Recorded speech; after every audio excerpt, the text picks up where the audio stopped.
First, visit iReaShare.com and head to the Android Manager page. You can scroll down to check all the features and the step-by-step guide in detail.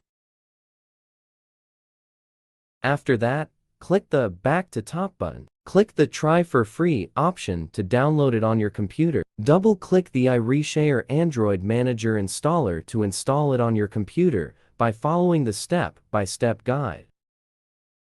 Once finished, click Finish to close setup. Run the software on your PC, then you will see this main interface. Connect your OnePlus phone to your PC via USB. The software will quickly recognize your OnePlus phone. If prompted, please click OK or Allow on your phone to make sure the connection is established. Data on your OnePlus phone will be scanned out and displayed in the interface. To transfer data from OnePlus to PC, click any file type like Contacts.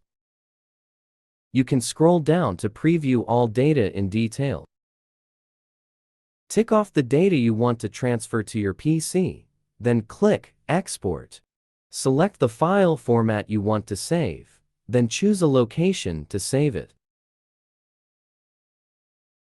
Then the chosen data will be transferred to your PC.